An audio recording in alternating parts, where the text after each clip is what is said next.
नमस्कार दोस्तों, मैं हूं अविनाश। जितने भी बड़े इस वीडियो को देख रहे हैं उन सबको मेरा प्रणाम।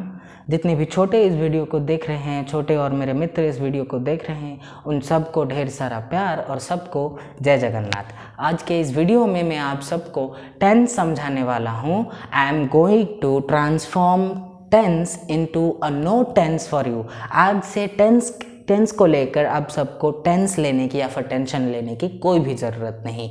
तो इस वीडियो को ध्यान से देखिएगा, पूरा देखिएगा। एक ही वीडियो में मैं आपको सारे 12 टेंसेस को समझाने वाला हूं। और अगर वीडियो पसंद आए तो इसको लाइक करना।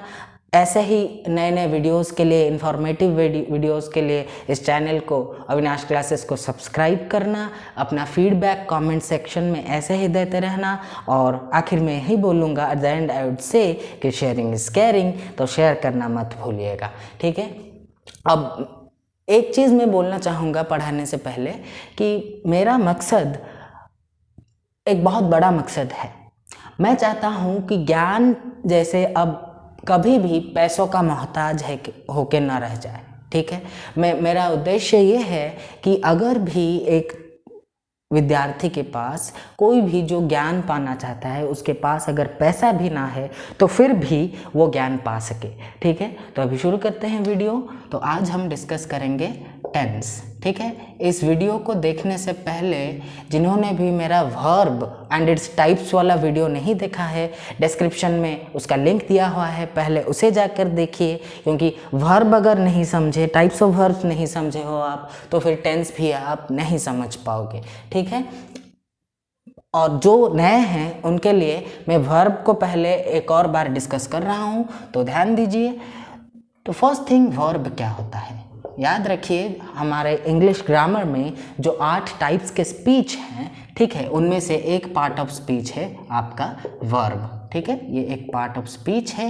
ये काम क्या करता है, हमेशा याद रखिएगा कि कोई किसी भी पार्ट ऑफ स्पीच को पढ़ने के दौरान सिर्फ उसका डेफिनेशन नहीं, उसका फंक्शन भी उसी ही फोकस और अटेंशन के साथ हमें समझना चाहिए। तो वर्ब के बारे में हम सब ने ये जाना होगा कि दीज आर डूइंग वर्ड्स। और जब मैं बोलता हूँ doing words, that means I refer action, ठीक है। That means I refer action, ठीक है। अब देखिए, डूइंग ही सिर्फ एक फंक्शन नहीं होता है वर्ब का। वर्ब का और भी 2 फंक्शन होता है। एक तो होता है बीइंग, जिसका मतलब स्टेट दिखाना या फिर किसी भी सब्जेक्ट का स्थिति दिखाना, ठीक है। और दूसरा होता है पोजेशन, ठीक है। पोजेशन या फिर हैविंग, ठीक है। हैविंग, एक सब्जेक्ट के पास क्या है, वो क्या कर रहा है, उसके अलावा वो क्या है और उसके पास क्या है, ये सब भी वर्ब दिखा सकता है। वर्ब को विभिन्न कैटेगरीज में डिवाइडेड किया हुआ है। जैसे कि अगर हम उसके फंक्शन को देखें तो उसके तौर पर उसको मेन वर्ब, ठीक है, मेन वर्ब और ऑक्सिलियरी में डिवाइड किया हुआ है, ठीक है।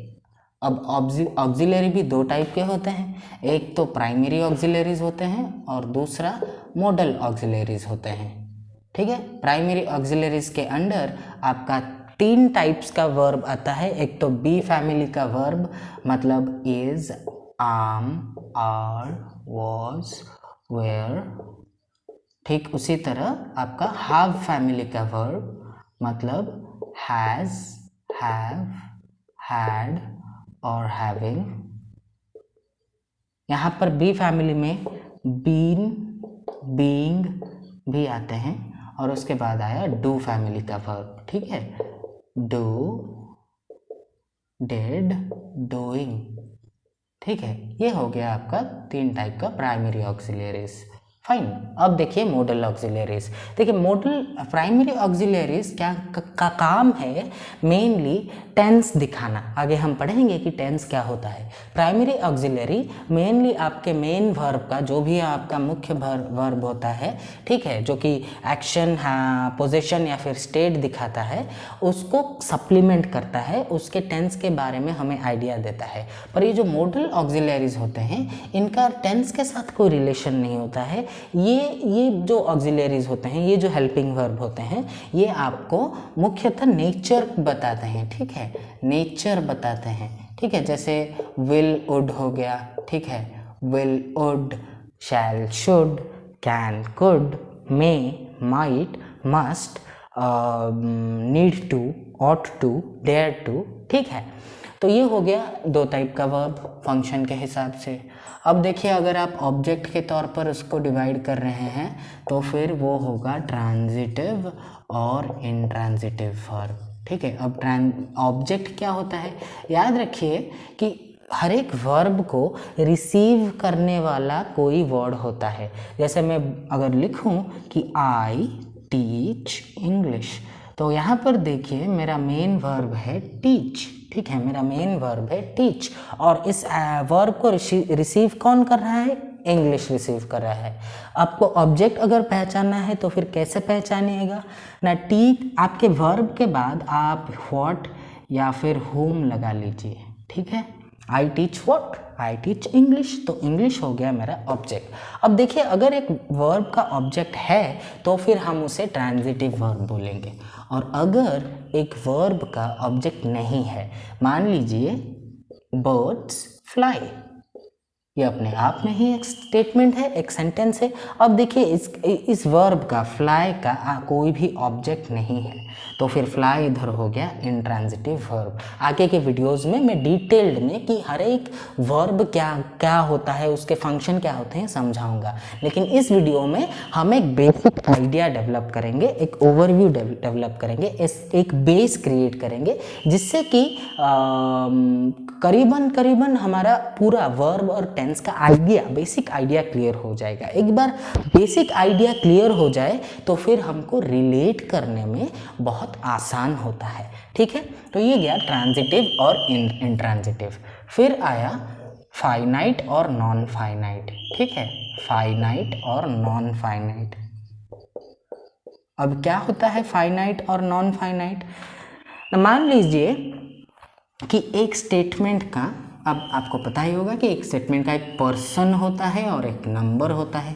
एक स्टेटमेंट में एक सब्जेक्ट का पर्सन होता है और नंबर होता है। जैसे कि आई ईट मैंगोज, ठीक है। अब देखिए यहाँ पर आई में मैं खुद के बारे में बोल रहा हूँ, तो फिर मैं हो गया फर्स्ट पर्सन, ठीक है। एक तो मैं हो गया फर्स्ट पर्सन, और फिर मैं अकेले अपने बारे में बता रहा हूँ, तो फिर ये हो गया सिंगुलर, ठीक है, ये हो गया सिंगुलर, फर्स्ट पर्सन सिंगुलर। अगर इसी को मैं लिख लूँ कि वी ईट मैंगोज, देन ये हो वी लगने से ये हो जाएगा फर्स्ट पर्सन प्लूरल, ठीक है, ठीक है। अब अगर मैं यहाँ पर वी के बदले यू लगा दूँ, यू ईट मैंगोज, तो ये हो जाएगा सेकेंड पर्सन, ठीक है, सेकेंड पर्सन सिंगुलर, ठीक है। अभी ध्यान में रखिएगा कि यू, सेकेंड पर्सन का सिंगुलर भी यू और प्लूरल भी यू ही होता है, ठीक है। और यहाँ पर यू के बदले अगर मैं लगा दूँ ही, शी, इट, दे, ठीक है, he, she, it, they, Ram, the boys.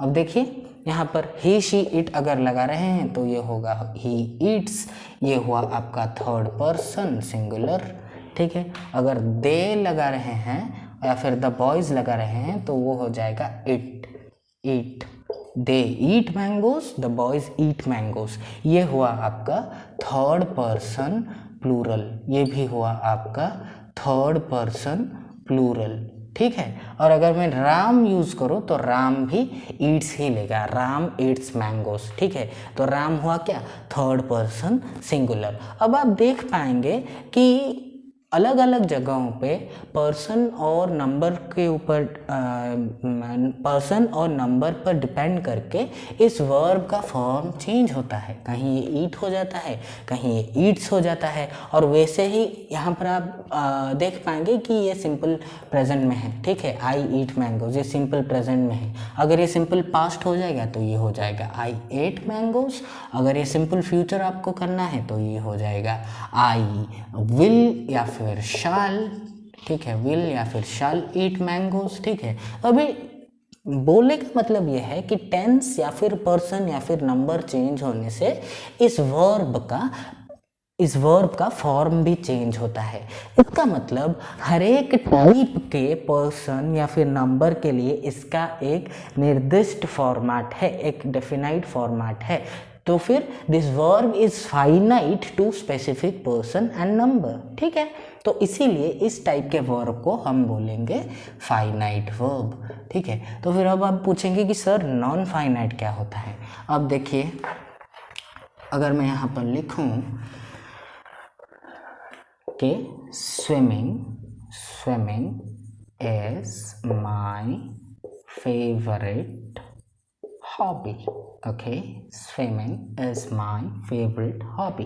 अब देखिए यहाँ पर अगर मैं इस इज को वॉज कर दूँ, swimming was my favourite hobby, ठीक है, चलेगा। स्टेटमेंट में कोई भी दिक्कत नहीं है, स्टेटमेंट सही हो रहा है। इसका मतलब टेंस बदलने से, टेंस के बदलने के साथ इस यहाँ पर ये जो आईएनजी फॉर्म है, जो कि आईएनजी फॉर्म वर्ब होना चाहिए, तो इस पर कोई भी प्रभाव नहीं पड़ रहा। क्यों? क्योंकि ये एक नॉन फाइनाइट वर्ब है। नॉन फाइनाइट याद रखिए 3 तरह के होते हैं, जीरंड, इन्फिनेटिव और आपका पार्टिसिपल, ठीक है। हर एक के ऊपर सेपरेट वीडियोस आगे आपको मिलते रहेंगे, ठीक है। फिलहाल के लिए आप ये समझिए, for the time being you try to understand that this is a gerund, a non finite, and what type of non finite, a gerund, okay. So understood finite and non finite verb. So these 3, ये 3 आपके मुख्य classifications हैं verb के। एक तो हो गया main verb और हेल्पिंग वर्ब। हेल्पिंग वर्ब आपका 2 तरह का होता है। क्या क्या? हेल्पिंग वर्ब एक तो हुआ, हेल्पिंग वर्ब को हम ऑक्सिलरीज भी बोलते हैं, ठीक है। तो हेल्पिंग प्राइमरी ऑक्सिलरीज है जो फिर बी फैमिली या फिर हैव फैमिली या फिर डू फैमिली को रिप्रेजेंट करता है, और एक हुआ मोडल ऑक्सिलरीज। उसी तरह ऑब्जेक्ट के बेसिस पर, ऑब्जेक्ट के आधार पर आपका जो वर्ब है उसको हम ट्रांजिटिव और इंट्रांजिटिव में क्लासीफाई कर सकते हैं। उसी तरह, ठीक उसी तरह पर्सन और नंबर पे वर्ब डिपेंडेंट है या नहीं, उसके आधार पर हम उसको फाइनाइट और नॉन फाइनाइट, ठीक है, फाइनाइट और नॉन फाइनाइट में डिवाइड कर सकते हैं, पर्सन, नंबर और टेंस के आधार पर। अब नॉन फाइनाइट 3 टाइप के होते हैं, जीरंड, इन्फिनेटिव और पार्टिसिपल। तो ये हो गया वर्ब और उसके टाइप्स का एक जनरल आइडिया। और भी बहुत तरह के वर्ब होते हैं, जैसे कि कॉजेटिव वर्ब्स होते हैं, ठीक है। तो उन सब को हम सेपरेट वीडियोस में डिस्कस करेंगे। तो आशा करता हूँ कि वर्ब के बारे में आपका आइडिया क्लियर हो चुका होगा, ठीक है। अब हम चलते हैं टेंस की ओर।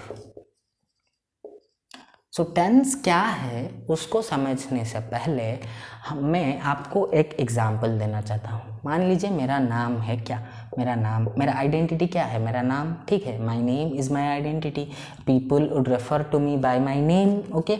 मेरा नाम है अविनाश मोहंती, मेरा नाम है अविनाश मोहंती। अब देखिए यहाँ पर मेरा एक नेम है और यहाँ पर मेरा एक सरनेम है, ठीक है। और ये किसका आइडेंटिटी हो गया, मेरा मतलब एक पर्सन का आइडेंटिटी हो गया। अब मान लीजिए ये पर्सन है वर्ब, ठीक है। और वर्ब का को भी टेंस आप ले लीजिए, वो कभी भी सिर्फ प्रेजेंट, सिर्फ पास्ट या फिर सिर्फ फ्यूचर नहीं होगा, या कभी भी वो खाली सिंपल, खाली कंटिन्यूअस, खाली परफेक्ट कंटिन्यूअस या फिर खाली परफेक्ट नहीं होगा। आप हमेशा पाएंगे उसमें 2 नाम या फिर 3 नाम जुड़े हुए होंगे ही। जैसे कि यहाँ पर किसी किसी का मिडिल नेम भी रहता है, ठीक है। ज़्यादातर तो 2 नेम्स रहते हैं, या बहुत लोगों के मिडिल नेम्स भी रहा करते हैं। अभी देखिए वर्ब, ये अगर वर्ब हुआ, ठीक है, तो फिर वर्ब में आपका कोई भी टेंस ले लीजिए वर्ब का।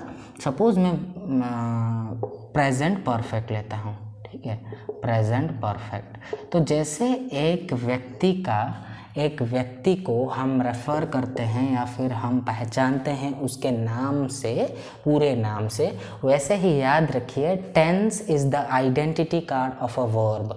एक वर्ब का आइडेंटिटी कार्ड होता है टेंस, ठीक है। Verb's identity card is tense, a verb is known by its tense. अब जैसे कि आप यहाँ पर देखें कि मेरे नाम में 2 हिस्से हैं, नेम और सरनेम, ठीक उसी तरह इस टेंस में भी 2 हिस्से हैं, प्रेजेंट और परफेक्ट। हर हिस्सा ये नाम मेरे लिए स्पेसिफिक है और ये नाम मेरे फैमिली का नाम है, ठीक है। उसी तरह हर टेंस का भी दो हिस्सा होता है, एक तो होता है टाइम और दूसरा होता है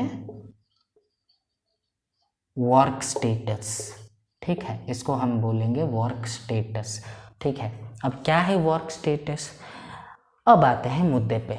देखिए, टाइम, याद रखिए टाइम 3 तरह के होते हैं। एक तो वो टाइम जो बीत गया जिसे मैं पास्ट बोलूँगा, एक तो ये टाइम जो अभी चल रहा है जिसे मैं वर्तमान या फिर प्रेजेंट बोलूँगा, और एक वो टाइम जो आने वाला है, जो आएगा या नहीं उसके बारे में मुझे पता नहीं है, तो वो हुआ फ्यूचर टाइम। तो टाइम मेरा 3 टाइप का हो गया, एक तो प्रेजेंट, एक तो पास्ट और फ्यूचर, ठीक है, फ्यूचर। अब देखिए वर्क स्टेटस का मतलब क्या, मैं आपको एग्जाम्पल देके समझाना चाहता हूँ। सपोज मैं आपसे बोलूँगा I teach English, I have taught English, I am teaching English, I have been teaching English.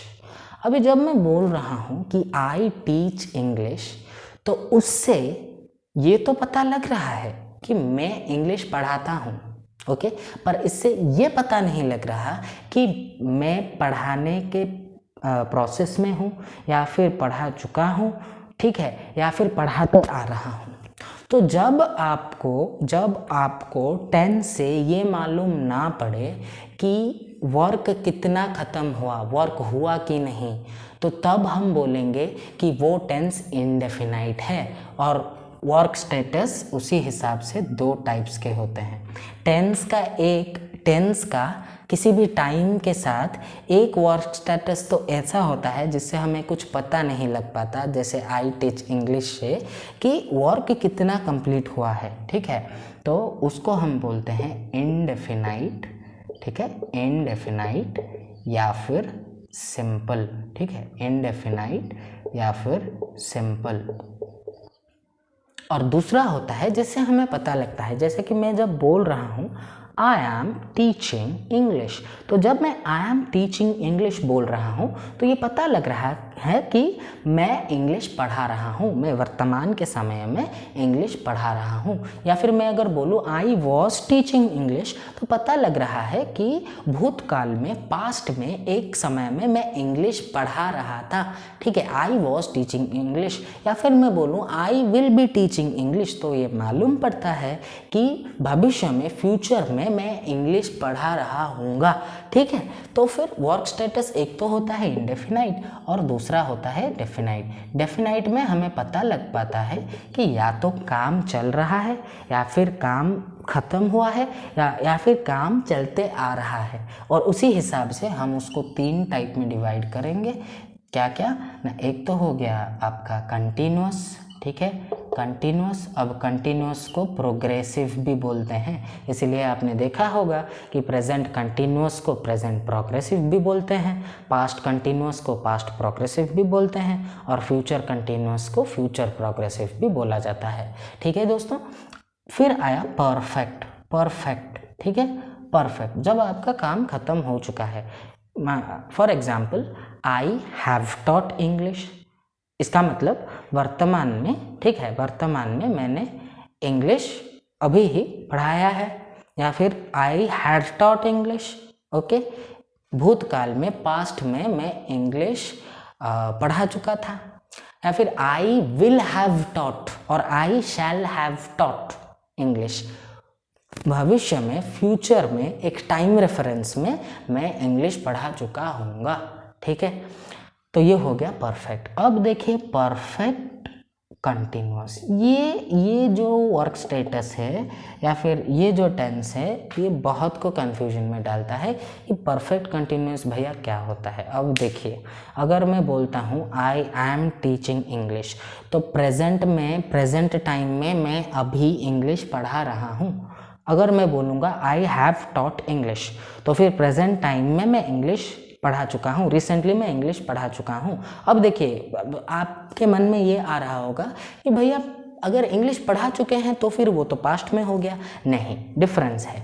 अगर आपने एक काम को पास्ट में शुरू किया था और उसका प्रभाव प्रेजेंट में है, ठीक है, सपोज मैं आपके पास क्लास लेने आया और मैं आपसे बोला कि I have taught you verbs, इसका मतलब क्या, पास्ट में मैंने जो चैप्टर आपको पढ़ाया था उसका प्रभाव अभी है, अभी उसके आधार पर हम नया चैप्टर पढ़ने जा रहे हैं। अगर मैं बोलूँगा I had taught you verbs, ठीक है, उसका मतलब पास्ट में शुरू होकर वो एक्शन पास्ट में ही खत्म हो गया। ये हो गया आपका कंटिन्यूस या फिर प्रोग्रेसिव, ठीक है, और परफेक्ट, ठीक है। अब परफेक्ट कंटिन्यूस क्या, सपोज मैं बोलूँगा आई have been teaching, I have been teaching you since 2020, इसका मतलब क्या, एक वर्क कंटिन्यूअसली कंप्लीट होता आ रहा है और अभी भी कंप्लीशन हो रहा है, ठीक है। ठीक वैसे अगर मैं बोलूँ I have been going to the college since 2018, तो जब एक कंप्लीशन का कंटिन्यूटी होता है, जब एक कंप्लीशन का कंटिन्यूटी होता है, एक काम बार बार पूरा होता रहता है, तब हम परफेक्ट कंटिन्यूस बोलते हैं उसे, ठीक है। तो अभी I hope you all are clear कि what is a tense. Tense is nothing but an explanation of the verb or the identity card of a verb. Okay, and tense involves two things, time and work status. एक तो किस काल के बारे में, हाँ, किस काल में वो वर्ब है, चाहे वो एक्शन दिखा रहा हो या फिर मान लीजिए state, I am a teacher, I was a teacher, I will be a teacher, ठीक है, ये आपका स्टेट ऑफ प्रोफेशन बता रहा है। तो या फिर वो, या फिर आपका पोजीशन, जैसे कि I have a pen, I had a pen, I will have a pen, ठीक है। तो टाइम बताएगा, टेंस आपको टेंस टाइम बताएगा या फिर टाइम इन्वॉल्व करेगा। और दूसरा ये कि ये आपको काम कितना ख़त्म हो चुका है, या फिर वर्ब का जो एक्शन है, एक्शन कंप्लीटेड स्टेज पर है या फिर चल रहा है या फिर चलता आ रहा है या फिर कंप्लीट हुआ था, इस सब के बारे में बता रहा है। अभी हम एक एग्जाम्पल लेंगे, एक वर्ब लेंगे और उसी को यूज़ करके हम सारे टेंसेस को एनालाइज करेंगे स्ट्रक्चर के साथ। अभी देखिए यहाँ पर 3 टाइम है, ठीक है, 3 टाइम, और वर्क स्टेटस कितना टाइप का हो गया, 4 टाइप का हो गया, इन सिंपल, कंटिन्यूअस, परफेक्ट और परफेक्ट कंटिन्यूअस। याद रखिए हर एक टाइम का 4 वर्क स्टेटस होता है, ठीक है। अगर हर एक टाइम का 4 वर्क स्टेटस हुआ तो फिर तीनों टाइम्स के वर्क स्टेटस कितने हो गए, 3 मल्टीप्लाइड बाई 4, 12। तो हम एक एग्जाम्पल लेकर सारे 12 टेंसेस को एनालाइज करेंगे, उसका स्ट्रक्चर देखेंगे, ठीक है। अभी वर्ब के ना बहुत सारे फॉर्म होते हैं, हम टेंस समझने के लिए 4 ही फॉर्म का सहारा लेंगे।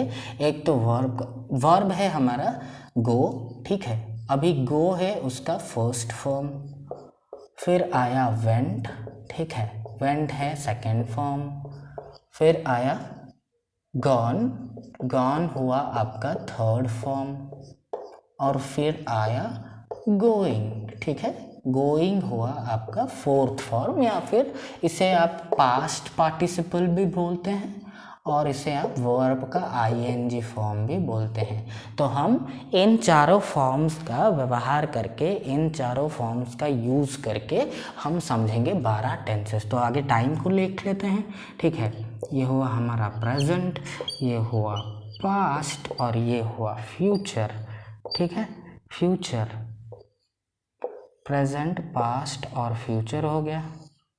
अब इसका टेबल बना लेते हैं, ठीक है, टेबल बना लेते हैं इसका।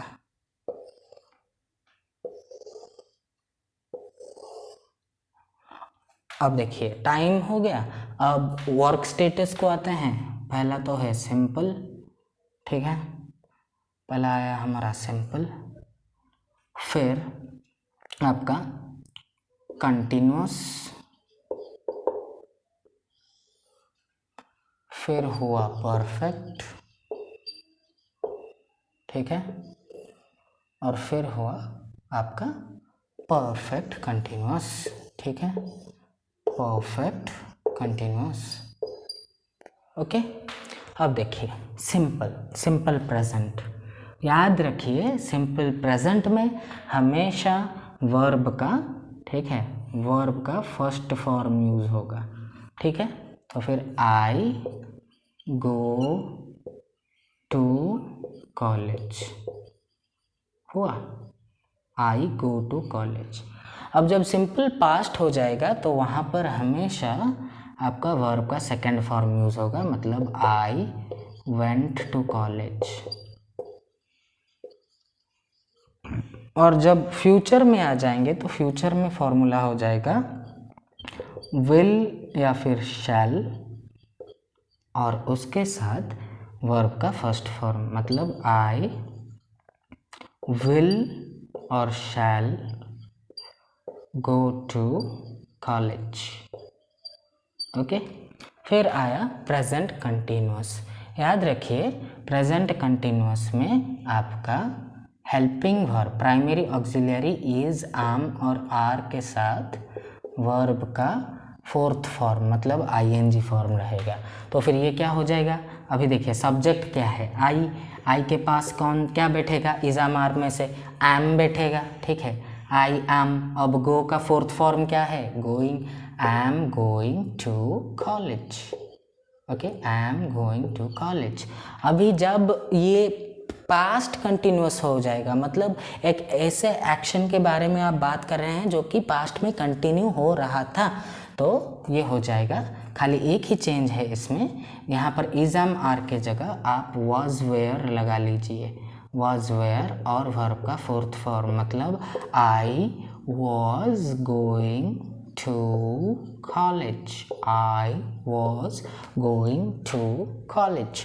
अब जब ये फ्यूचर कंटिन्यूअस में आ जाएगा तो ये होगा विल या फिर शैल, ठीक है, विल या फिर शैल, उसके साथ बी, उसके साथ V4, ठीक है। तो ये फिर क्या हो जाएगा, I will be going to college, ठीक है, I will be going to college. तो ये हो गया हमारा सिंपल, उसके बाद हो गया कंटिन्यूअस, ठीक है। उसके बाद हम आते हैं परफेक्ट में, ठीक है, परफेक्ट। तो याद रखिए परफेक्ट के बारे में हमने क्या बोला था कि परफेक्ट में किसी भी टाइम में जब हम परफेक्ट वर्क स्टेटस का यूज़ करते हैं तो फिर वो टेंस एक कंप्लीट हो चुके एक्शन के बारे में हमें आइडिया देता है। तो देखिए सपोज प्रेजेंट परफेक्ट हुआ, ठीक है, प्रेजेंट परफेक्ट का स्ट्रक्चर याद रखिए, इसमें हैज़ या फिर हैव लगेगा और आपका जो वर्ब होगा उसका थर्ड फॉर्म लगेगा। तो ये फिर क्या हो जाएगा, आई के पास हैज़ तो बैठता नहीं, he has, she has, it has, I के पास हैव, वी के पास हैव, दे के पास हैव। तो फिर आई हैव, गो का थर्ड फॉर्म है gone, gone to college. Okay, अब पास्ट में अगर आप बोल रहे हैं, ठीक है, I have gone to college, अब आप पास्ट परफेक्ट कब यूज़ करेंगे, प्रेजेंट परफेक्ट कब यूज़ करेंगे, अगर आपके सपोज आपके कॉलेज जाने के एक्शन का प्रभाव आपके अभी प्रेजेंट में पड़ रहा है। सपोज कोई गेस्ट आए और पूछे कि बेटा तुमने क्या तुम कॉलेज गए हो, तुम क्या बोलोगे, आप बोलेंगे कि I have gone to college, ठीक है। और अगर आप ना ऐसे अपने सपोज आपने देखा होगा कि जो भी बड़े होते हैं हमसे, मम्मी पापा या फिर कोई भी, तो वो बोलते हैं मैं कॉलेज गई थी, I had gone to college, ठीक है। मतलब अब प्रेजेंट में उनके जब उनके जाने या फिर न जाने का कोई प्रभाव नहीं रहता है, लेकिन वो just for the sake of information बोलते हैं, ठीक है। तो हाउएवर इसका स्ट्रक्चर है हैड प्लस वर्ब का थर्ड फॉर्म, तो ये हो जाएगा आपका I had gone to college. Okay, और अगर ओके आप फ्यूचर परफेक्ट यूज़ कर रहे हैं, मतलब आप बोल रहे हैं कि फ्यूचर में मैं एक टाइम में कॉलेज जा चुका होऊंगा, ठीक है, तो फिर वो हो जाएगा विल या फिर शैल, ठीक है। अब देखिए एक चीज़ कि फ्यूचर के सिंपल कंटिन्यूअस परफेक्ट या फिर परफेक्ट कंटिन्यूअस उन सब में विल शैल तो रहेगा ही रहेगा, ठीक है। तो विल उसके साथ हैव उसके साथ वर्ब का थर्ड फॉर्म, मतलब ये क्या होगा, सपोज मैं विल ले रहा हूँ, आप शैल भी ले सकते हैं। विल शैल का डिफरेंस हम मॉडल ऑक्सिलरीज जो पढ़ेंगे उसमें डिटेल में डिस्कस करेंगे, ठीक है।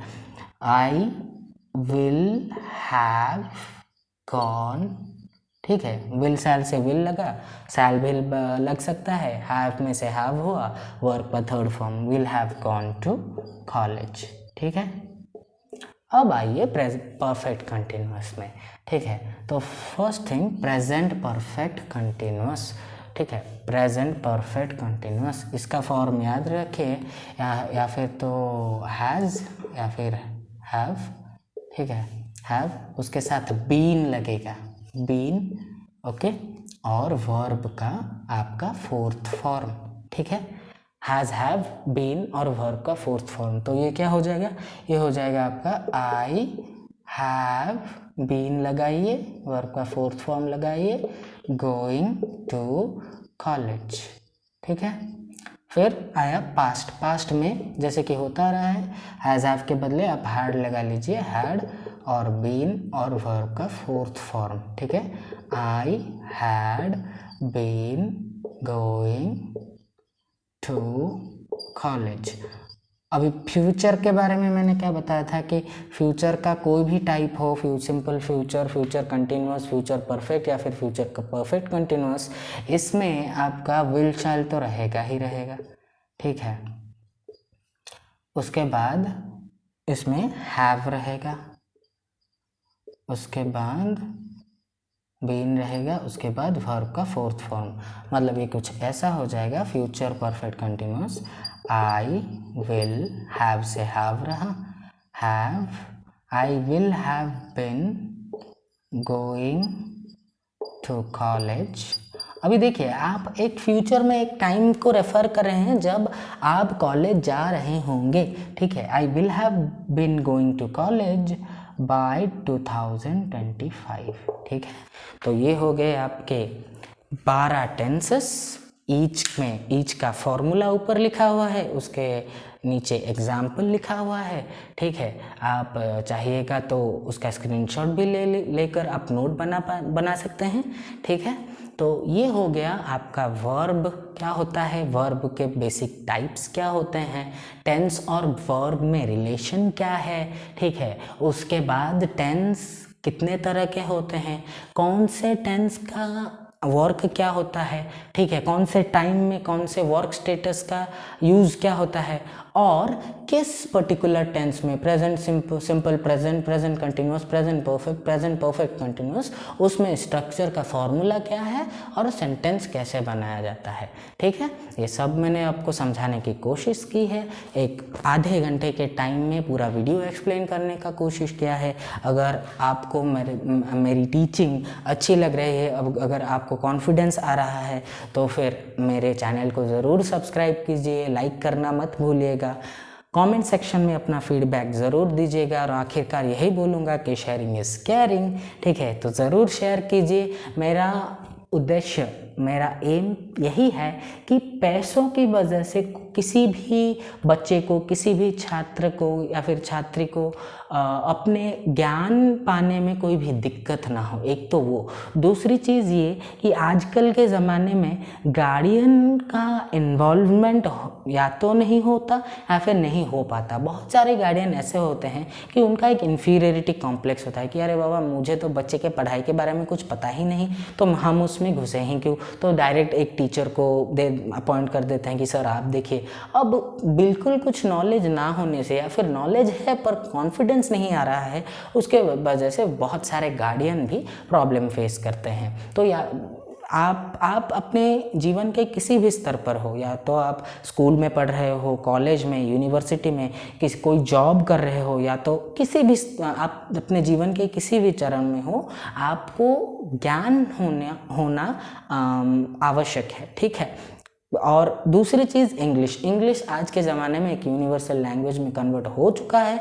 हर एक जगह हमें इंग्लिश का नॉलेज होना बहुत ही ज़रूरी है। मैं ग्रामर के अलावा स्पोकन इंग्लिश के लिए भी स्पेशल वीडियोस डालते आ रहा हूं।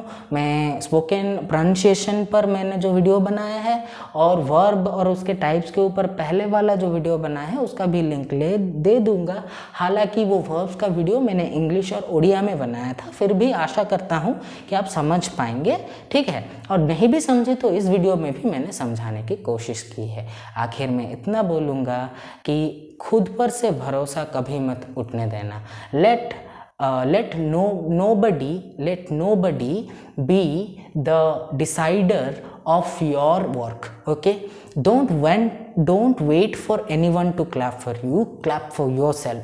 Remember, you are your own biggest competition. आप खुद अपने लिए एक प्रतिद्वंदी हैं। आपसे बड़ा प्रतिद्वंदी आपके लिए और कोई भी नहीं है, ठीक है। और आखिरकार यही कहूँगा कि किसने कहा कि नसीब में होने से ही मिलता है। तू कड़ी मेहनत करके तो देख, हर हार में सुकून मिलता है। तू सब्र कर उस वक्त का, सब्र तेरा जब रंग लाएगी, गिराएगी क्या तुझे ये निकम्मी दुनिया। औकात तो छोड़, तेरे मेहनत के कद से कभी तालमेल ना मिला पाएगी। इतना कहकर मैं आपसे विदाई लेना चाहूँगा। Okay, till the next video, stay home, stay safe, okay, and we'll meet again only at Avinash classes. Till then, Jai Jagannath.